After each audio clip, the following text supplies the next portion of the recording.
제2의 이재명, 경기도지사 김동연을 구하자. 200만 명의 권리당원이 주인인 전 세계 최초의 탈근대 정당인 민주당의 대표인 이재명을 호위하고 지켜낼 정치인이 필요합니다. 이재명 대표를 위해서라도 경기도지사 김동연을 구해내야 합니다. 김동연 또한 이재명처럼 한국 현대사의 처절한 삶을 온몸으로 받아서 이 자리까지 온 사람입니다. 그 당시 서울에서 가장 빈민들이 사는 청계천 무허가 판잣집에 저희 6식구가 살게 됐고, 한 2년 뒤에는 그 집이 철거돼서 경기도 광주군으로 강제 이주를 당했습니다. 허벌판 위에서 저희 가족은 천막을 치고 살았습니다. 제가 경기도지사 출마 선언을 했던 장소가 바로 저희 가족이 천막을 치고 살았던 그 집터 바로 앞에서 제가 경기도지사 출마 선언을 했습니다. 이력서에 나와 있는 학력과 경력에서 나타낼 수 없는 그 사람의 인생이 있다고 생각합니다. 저희 어머니 무학이십니다. 그 청문회를 본 제 후배 어머니가 우셨다고 하더라고요. 어떻게 부총리 어머니가 무학이시냐고 그런 얘기를 했다고 하더라고요. 그런 어머니가 저는 자랑스럽습니다.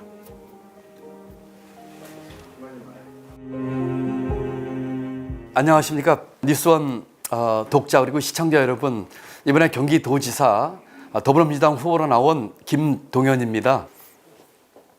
저는 11살 때 아버지가 돌아가셨습니다. 아버지가 돌아가셨을 적에 어머니는 32살이셨습니다. 그리고 저희 가족은 어머니와 4남매가 있었고 제가 맏이었습니다. 그리고 할머니가 계셔서 6식구가 살았습니다. 아버지 돌아가시고 가세가 기울어 그 당시 서울에서 가장 빈민들이 사는 청계천 무허가 판잣집에 저희 6식구가 살게 됐고, 한 2년 뒤에는 그 집이 철거돼서 경기도 광주군으로 강제 이주를 당했습니다. 지금의 성남시입니다. 그 당시에는 광주 대단지라고 하는 곳이었죠. 허벌판 위에서 저희 가족은 천막을 치고 살았습니다. 제가 경기도지사 출마 선언을 했던 장소가 바로 저희 가족이 천막을 치고 살았던 그 집터 바로 앞에서 제가 경기도지사 출마 선언을 했습니다.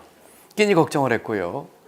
학교에서 끝나고 집에 가면 오늘 밥을 먹을 수 있는지를 걱정하던 시절이었습니다. 어머니가 젊은 나이로 혼자 되셔서 너무 고생을 하셨기 때문에 안 해본 일이 없으십니다. 산에 가서 나무를 캐다 행상을 하셨고요. 채석장에서 무거운 돌을 나르셨습니다. 어머니를 돕기 위해서 상업학교를 진학해서 직장생활을 빨리 시작했습니다. 고3 2학기 때부터 직장생활을 해서 17살 나이에 소년 가장이 됐습니다. 공부가 너무 하고 싶었습니다. 직장생활 하면서 야간대학을 들어갔고요. 야간대학을 다니면서 직장생활 하면서 어느 날 우연히 쓰레기통에 버려진 고시 잡지를 보고 고시 공부를 시작했습니다. 직장생활 했고요. 저녁에는 야간대학을 다니면서 새벽까지 공무원 시험 준비를 하는 1인 3역 소년 가장이었습니다. 운 좋게 한 해에 고시가 2개 합격했습니다. 고시 합격해서 공무원 발령 받는 날 첫 직장 사표를 냈습니다. 그만큼 그때까지 제가 직장을 다니지 않으면 저희 가족의 생계가 어렵기 때문입니다. 그 이후에 제 이력은 제 이력서에 잘 나와 있습니다. 그렇지만 제 이력서 어디에도 공무원 되기 이전의 기록은 없습니다. 저는 이렇게 생각합니다. 이력서에 나와 있는 학력과 경력에서 나타낼 수 없는 그 사람의 인생이 있다고 생각합니다.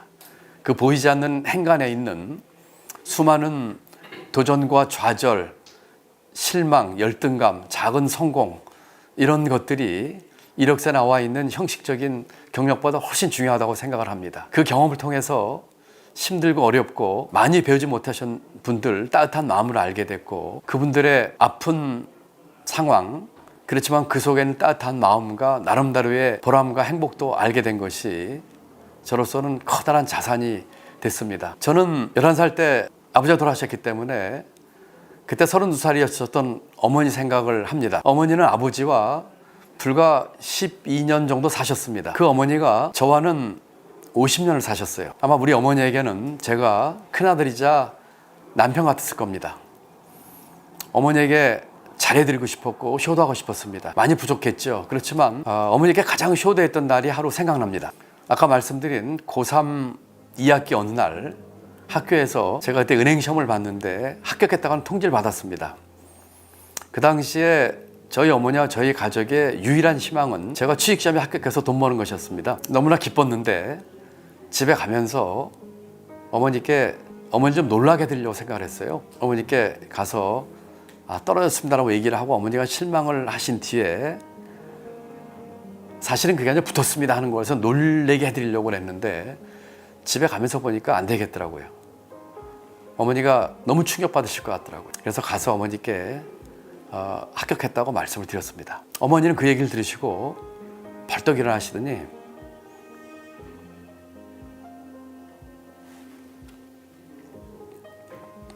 손뼉을 치면서 춤을 추시더라고요.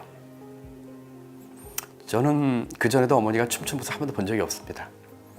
그리고 그날 이후에 지금까지 한 번도 우리 어머니가 춤춘 모습 본 적이 없습니다. 그 이후에 제가 공무원 시험도 합격하고 또 고위공무원으로 장관도 되고 부총리도 되고 또 장학금을 받아서 미국에서 박사도 받고 했습니다만 그 이후로 어머니가 그렇게 춤을 추시는 모습 한 번도 본 적이 없습니다. 그날이 제게는 어머니에게 가장 효도한 날입니다. 아마 앞으로 어머니 지금 이제 90이 다 돼 가시는데 아직 살아계시는데 앞으로도 아마 어머니 살아생전에 저한테 춤추시는 없을 것 같습니다. 그 후에 제가 뭐가 됐든 그때 어머니에게 그 효도한 것을 어쩌면 젊어서 세상을 뜨신 아버지도 하늘에서 보셨을지 모르겠습니다. 어머니께 그 많은 점이 고맙고 감사하지만 그렇게 힘들게 사시면서도 늘 올곧고 남에게 싫은 소리 안 하시고 주위에 배려했던 어머니 덕분에 오늘의 제가 있었다고 생각을 합니다. 어머니 얘기 나왔으니까 제가 한 가지 에피소드만 더 말씀드리겠습니다. 제가 부총리가 돼서 인사청문회를 했습니다. 제 인사청문회 때 제 개인적인 얘기를 가지고 문제가 됐던 것은 거의 없다시피 했습니다. 그러다 보니까 정책 위주의 이제 질의응답이 이어졌는데 야당 의원 중에 한 분이 이런 개인적인 문제를 가지고 제게 질문했습니다. 어머니 이름으로 된 저축저금 그 은행 통장이 있는데 그 통장이 돈이 인출된 걸 보니까 저희 집 근처에서 인출이 많이 됐다고 하는 거예요. 어머니는 그때 과천 사셨고 저는 의왕에 살았습니다. 저는 경기도에서 30년 이상을 살았거든요. 가까운 데 사셨는데 그러면서 그 야당 의원이 이 통장이 차명 계좌인 것 같다. 우리 집 근처에 돈이 계속 인출됐다. 사실 그 통장에 잔고도 몇백만 원 되지도 않은 소액 통장이었습니다. 제가 답을 이렇게 했어요. 우리 어머니는 무학이시다. 무학이십니다. 학교 안 다니셨습니다. 혼자 은행 가서 돈 못 찾습니다. 제 처가 우리 어머니하고 일주일에 한 번 정도 만나서 같이 목욕하고 필요할 때 돈 찾아드리고 하는 걸 제 아내가 수십 년 하고 있습니다. 그렇게 답을 한 적이 있습니다. 다시 질문이 이어지지를 않더라고요. 저희 어머니 무학이십니다. 그 청문회를 본 제 후배 어머니가 우셨다고 하더라고요. 어떻게 부총리 어머니가 무학이시냐고 그런 얘기를 했다고 하더라고요. 그런 어머니가 저는 자랑스럽습니다.